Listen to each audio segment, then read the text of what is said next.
This episode of Get Outta Here, the AP Travel Podcast, is sponsored by Carnival Corporation, the world's largest cruise company with 10 of the world's leading brands, including Carnival Cruise Line, Cunard, Holland America Line, Princess Cruises, and Seabourn. To learn about the world's leading cruise lines from Carnival Corporation and great vacation options, contact your travel professional or visit worldsleadingcruiselines.com. It's Get Outta Here. I'm Warren Levinson.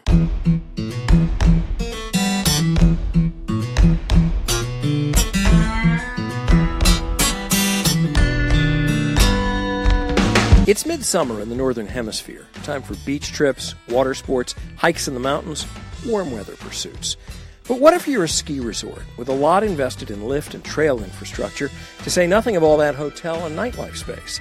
Time was when ski operators generally left the summer over to planning and maintenance, but that makes less and less economic sense, especially when the mountaintop views are just as good, maybe even better in the summer, especially in a warming and drying climate, where the ski season is more and more uncertain. And ski resorts from Aspen to Stratton are embracing summer with activities from trail rides to music and art festivals. Associated Press writer John Marshall has taken a look at what ski resorts are up to in what is commonly referred to as the off-season, and he joins us with a report. John Marshall, summertime, ski resorts. Do we have any idea when the first ski operator looked around and said, we have all these sunk costs, we've built all this infrastructure, it doesn't do us any good unless there's snow on the ground. Can we find a way to draw people in during the summer months? Yeah, I think it's been going on for quite a while, just a handful of places here and there, but I think it's really picked up in like the last 5 years maybe, where the ski resorts are looking around and instead of being closed all summer, they can make a little money and offering different activities. Because I was looking some stuff up, and I mean there are just tons of resorts that are opening like zipline courses and building mountain coasters and all these things to draw people to the ski resorts during the summer. Who's got good stuff? I know Breckenridge is really good. We were there 6 or 7 years ago, and they have this really cool mountain coaster where it's most of them are usually gravity based, and it's just a little car that sits on this like these wooden stilts, and it takes you up to the top, and then it just drops you, and you follow the terrain and through the trees, and you're going really fast, and we took the lift to the top, and you get really great views, and a lot of resorts sometimes they'll have like, you can go up there and get lunch, or you can do a sunset thing at the top of the mountain. So I know Breckenridge was really cool. And that's a car on a track. Yeah. Yeah, it's like it looks almost like one of those roller coasters, like the kid version at the state fair, but it's a little bit bigger and a little faster, and it kind of tows you up to the top, and then it releases you, and you just go. Wow. And what kind of traveler do these places attract? Is it the skier looking for something to do in the summer and looking for some way to go downhill fast in a different way? Yeah, I think there's some of that. And I think people who want to get into the outdoors, that's kind of their target audience, people with kids, because there's things like the coasters, or some have slides. Some even have like rock walls. Even though you're in the mountains, they'll have a rock wall where the kids can climb. And I mean, the outdoor people, obviously, you can hike through there. And there's some places, some of the resorts offer a way to get bikes up to the top, so people will do some downhill mountain biking and things like that. And there are people that'll hike up the mountain, then back down the mountain using the trails, the ski trails. It's sort of odd to imagine a rock wall out in the middle of outdoors, but I guess kids are used to climbing them in gyms, so why the heck not? Yeah, I mean, actually you'd feel like you were doing actual rock climbing because you're in the outdoors, but it does, I guess it's safer, and it attracts the kids, I guess. I know with mountain bikes, I can think of an eastern resort, Seven Springs in western Pennsylvania, where they don't, to my recollection, they do not carry your bike up for you on the trail, but they find a kind of way to go round to make it at least potentially doable to get to the top of some of those hills, and then you sort of release you to do downhill mountain biking. So there must be some places that will do that. Yeah, it sounds like a lot of work to me, but I'm sure they have like graded slopes where it's a little easier to get up there. There was a real cool one in Whistler in British Columbia. We were there 2 years ago during the summer. It was a golf thing, but they have this really cool mountain bike. I don't know if it's a course, and it's got multiple options. So there were kids coming down with their parents, but there were also people that were just ripping down the mountain really fast. And they had I don't remember, I think they were using the lift to take people up, but it was an actual course. They had built multiple tracks on this course, and kind of like a ski resort where you could pick, like, say, a black diamond if you really wanted to go down and hit it hard, or you could hit the green one and come down with your kids and take it real slow.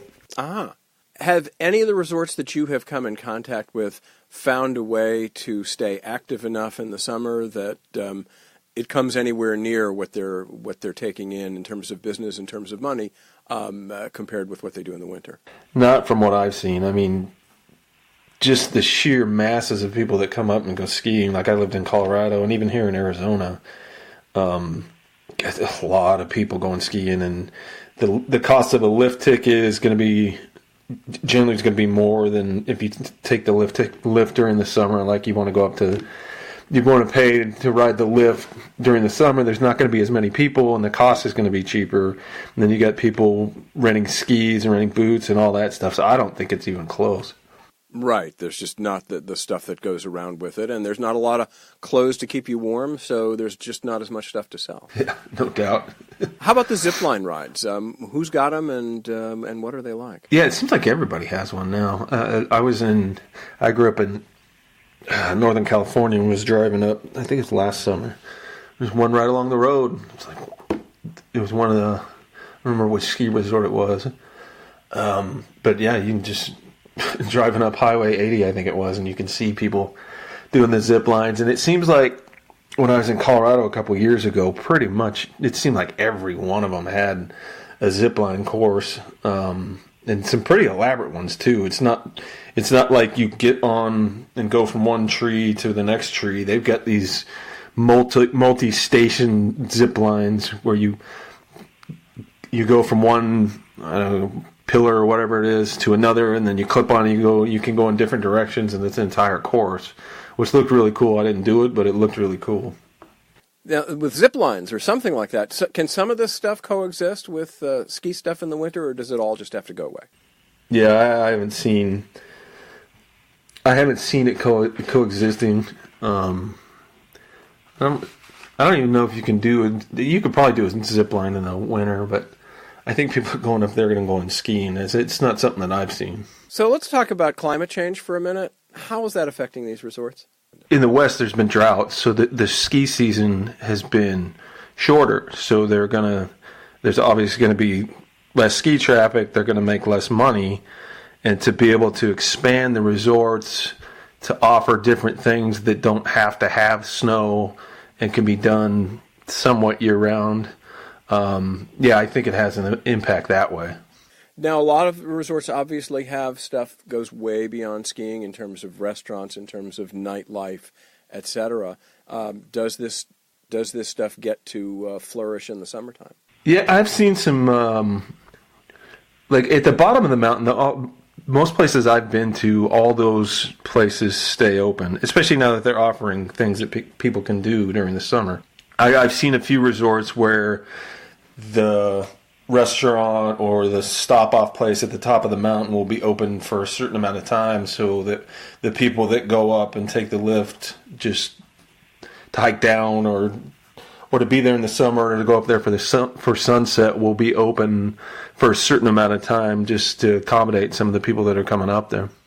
What about the relationship between hiking and skiing? I mean, I could see for the alpine skier, I'm not so sure. For the Nordic skier, the cross-country skier, I could easily see a Nordic skier being a hiker in the off-ski season.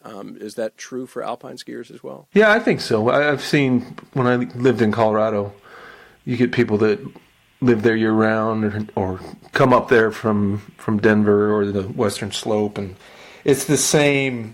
I think it's the same kind of mentality. They want to be in the outdoors, and when the weather switches, they go from their skiing or their snowboarding to like hiking and like fishing, and they just kind of switch gears. Because I've seen people in summertime in like Aspen that they'll get their ski poles, and I think they're a variation of ski poles. They're more like hiking poles, and they'll just walk straight up the side of the mountain. They won't even take the trails. I remember being on a lift. We were going up to the top of the mountain, and I looked down, and there were several people just like beelining straight up the side of the mountain with their ski poles.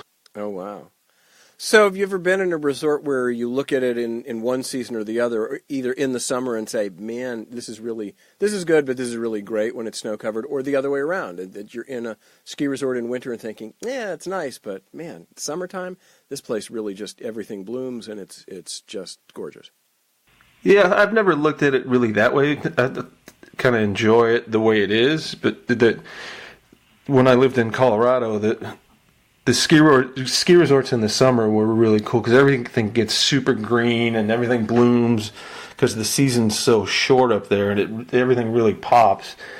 And then, I mean, wintertime, it's obviously deep powdery snow, and the trees are all covered in snow. So I'm one of those people that kind of enjoys it as it is and not looking forward to the snow or not looking forward to the summer. Uh-huh. I mean, I learned to ski in the East and mostly have skied in the East, and that means the snow is not quite as deep. There's more ice. I skied once at Snowbird in Utah and remember thinking, this would be great, except all this snow. I don't know about that.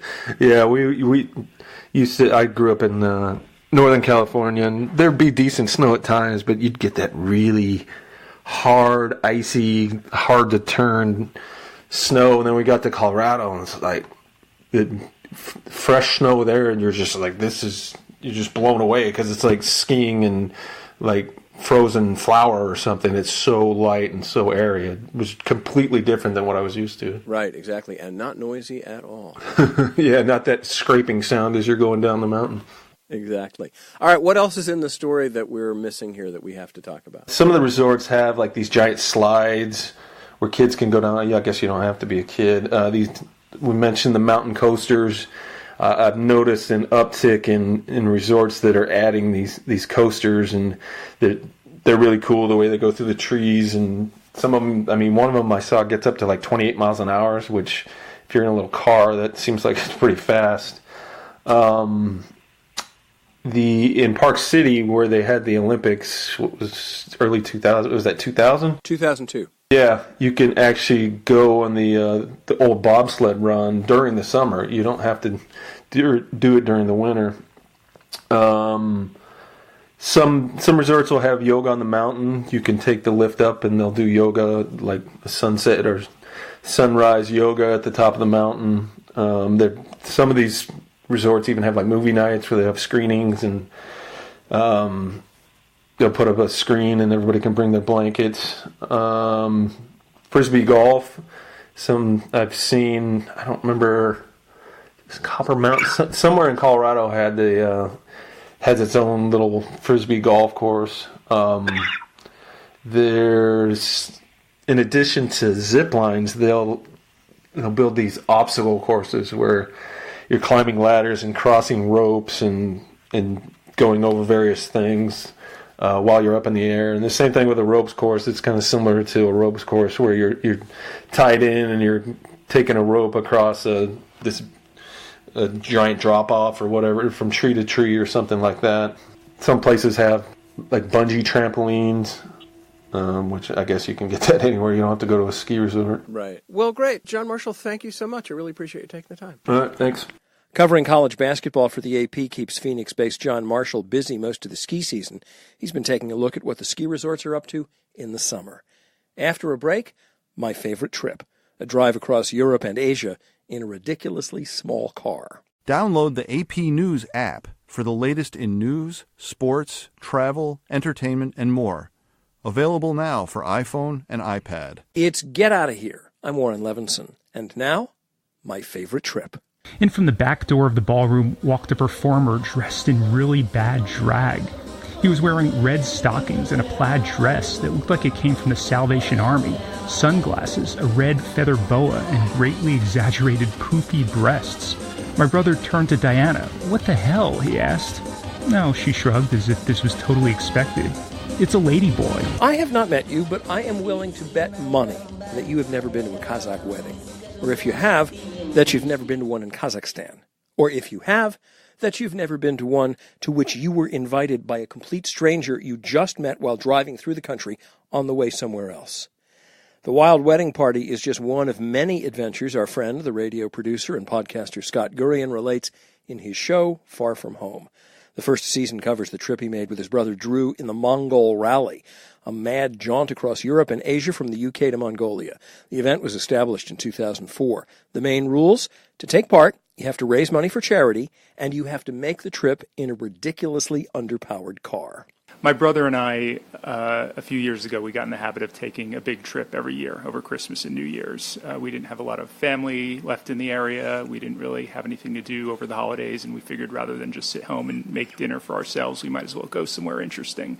So one year we went to Thailand and Cambodia. We went to Ecuador and the Galapagos Islands. And another year we went to Cuba. And while we were in Cuba, we were in a tour group, and we met this woman, Rosie, and her husband, Alan. They were both from Australia. And Rosie was, a few decades older than either of us, but she was very adventurous, and we kept in touch. We kind of had some issues with the tour group. Our guide got drunk and abandoned us one evening, and so we all kind of bonded in the tour group, and we kept in touch. And then a few months later, Rosie reached out to my brother and me on Facebook, and she said, "Hey, I'm planning this crazy ridiculous journey. I'm going with my best friend Jane, and we're going to drive in a little tiny car from London all the way to Mongolia as part of an annual event raising money for charity called the Mongol Rally." And she asked, "Would you like to join us?" And it didn't take long. We decided pretty quickly that it sounded like a once-in-a-lifetime event, and so we were in. Having done it, having survived it, once-in-a-lifetime event, can you imagine anything matching it? It would be hard, but I think both my brother and me are very adventurous, and I wouldn't rule out doing something sort of like this again in the future, with several caveats. One of the rules of this event that we went on were that we had to take a ridiculously tiny car that wasn't really suited for the journey. And we had a lot of car trouble along the way. Basically, everything mechanically that could have gone wrong did go wrong, which on the one hand, it made it more of an adventure. But after the third or fourth breakdown sitting in another garage, we kind of just wanted to be back on the road and stop wasting all this time and money on car repairs. So if I did another journey like this, I would definitely like to take a better car, and I would also like to travel at a slower pace to really be able to see more of the places that we went to in depth, because it was over the course of 7 weeks. We went to 18 countries, so it was a lot of driving pretty much every day. In those countries, the countries that you went through a lot of places that Americans would be afraid to go to. Would that be a fair description of some of them? I think definitely. Yeah, we drove southeast across Europe and then into Turkey, which it was just kind of bad timing. It happened. This is in the summer of 2016. This is right around coup time. Yeah, it was. We ended up at the border to enter Turkey 6 days after an attempted coup in Turkey. So we did a lot of kind of scrambling around at the last minute to figure out, should we go a different way? Can we go a different way with our visas? In the end, we decided to go ahead after speaking to some friends of friends who were on the ground in Turkey, and they said they thought it would be okay, and it was. It ended up being totally fine. Just to be extra cautious, we purposely avoided Istanbul and Ankara and just kind of drove straight through a lot of the country. And then after Turkey, we went through a lot of Central Asia, all the stands, and including Iran as well, which is a place that most Americans would never imagine going. And if you're an American, a Brit, or a Canadian, in order to go to Iran, you have to hire a tour guide in order to get a visa. But it wasn't like a government minder. It was just a tour guide. He was a nice guy. And I have to say, of all the countries I've been to everywhere in the world, Iran was the place that I was treated with the warmest welcome. Just a sense of Persian hospitality of people there. You talk to them, complete strangers, for 5-10 minutes, and suddenly they're inviting you to come to their house, come for tea, come for dinner, meet their families. It was just such a warm welcome, unlike anywhere I've been. It was really an incredible experience. Surprise? It was, I don't know if I had many. I had heard this about Iran going in. And I've experienced warmth in other places in the past, including in Cuba. People were very friendly, and they had a lot of questions for us as Americans. But Iran, even more than Cuba, just this curiosity, because there's very few Americans that go there. So they had so many questions for us. There was so much that they wanted to know, and they wanted to practice their English. And they were just really excited to see us. Okay, among the souvenirs you came out with on this trip is a CD of music. How did you come to acquire that? So this was early on in our trip. Driving across Western Europe was, of course, really nice and easy. But it was when we entered Romania that it felt like the real adventure kind of began. At a certain point, the highway just kind of ended, and we were diverted off onto this side road. It kind of looked like they had run out of money to build the highway. And we started driving on this side road past these women in babushkas carrying bundles of carrots. It kind of felt like we'd entered the old world. And then we stopped at a gas station to fill up, and a few minutes later, my brother returned with some souvenirs. Yes! Oh, this is just what we needed.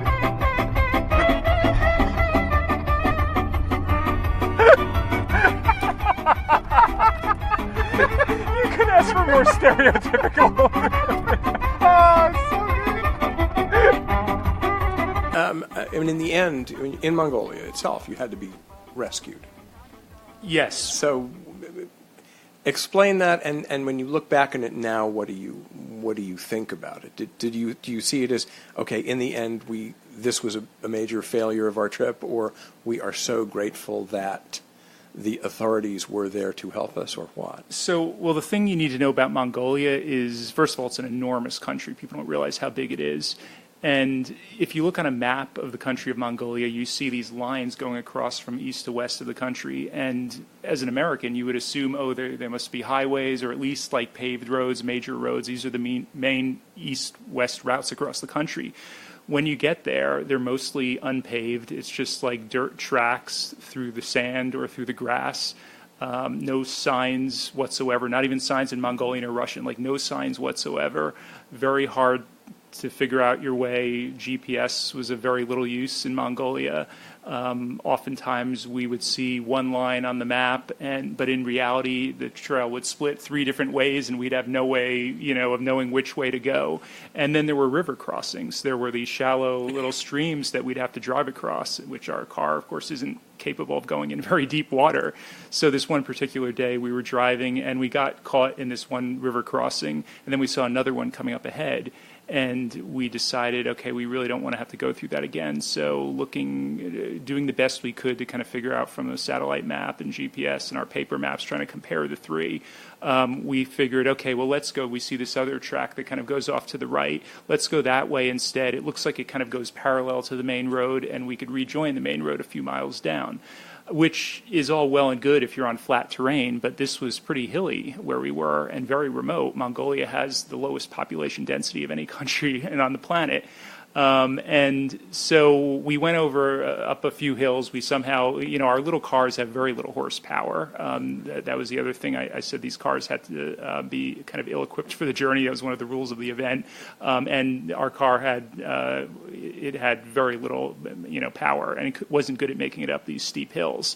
So we went up. We somehow managed to make it up a few hills. At a certain point, we knew that there was no way of turning back. We just wouldn't be able to make it back up where we came. So we had to keep going. In the end, we ended up at the bottom of this kind of rocky ravine, this sort of canyon, and we just could not either make it back the way we came or up to the other side, and we were totally stranded. And so thankfully, we had this satellite device where we were able to send a text to a friend back in the UK, who in turn got in touch with the British and American embassies in Mongolia, and they were able to send out a rescue crew to come get us from the Mongolian National Emergency Management Agency. And they finally showed up late at night and finally got us out, refused to take any payment at all. Very nice people, even though they spoke very little English. A few months later, the American embassy emailed us a photo of the American ambassador to Mongolia presenting a certificate of appreciation to the head of the Mongolian National Emergency Management Agency. Apparently, we had made history because we were the first Americans that they had ever rescued in that situation. Not a good distinction to have, I suppose. Not, No. but they're very proud of what they've done. They were. It can't be all bad. Yeah, it was kind of scary being out stranded in the middle of nowhere, not knowing what was going to happen. But looking back on it now, it just left us with this incredible story. And it's great to kind of have these adventures to tell people about. If you're in any social setting, you're certainly the one that everyone wants to hear the stories from. And I have this, I documented the whole experience for my podcast, and so I'm hoping to have more of these adventures and share them with other people. Great. So where do you want to go back to? Of what you saw, what you saw so fleetingly, what would you like to, if you had a chance to spend a few weeks just going to a place that you'd been to? There's so many places because the pace of this drive was so quick that there were so many places that we got just a brief taste of that I really would like to explore some more. Again, because of the situation in Turkey, we just kind of drove through. We did get to see Cappadocia in southeast Turkey, which is really amazing. These ancient caves that people still live in, and they have hot air balloons at lunch early every morning. But we didn't get to see Istanbul or Ankara, so I would definitely like to go back to Turkey. Iran I thought was very fascinating, though maybe right at this moment might not be the best time to go. And Dushanbe, Tajikistan, was a beautiful city. It's not a city on most people's radar, but very, very leafy and green, and it just seemed like an interesting place. I'd like to explore that some more. As well as so when we got all the way to the end, my brother and our friends flew home, and I actually decided I wanted to keep going and finding more stories for my podcast. So I actually drove all the way back, believe it or not the same route we came, but a northern route across Siberia, and then went into Ukraine, where I got to explore Chernobyl, which is the eeriest, most amazing place I've ever been. And I really liked Ukraine. I'd like to spend some more time in Ukraine. Radio producer Scott Gurian. You have to hear his award-winning podcast, Far From Home. It's available on iTunes, Overcast, all the platforms you hear us. And that's the show. Get Outta Here is produced by the Associated Press under the supervision of Nikessa Moody and Peter Costanzo. I'm Warren Levinson. We'll see you next time.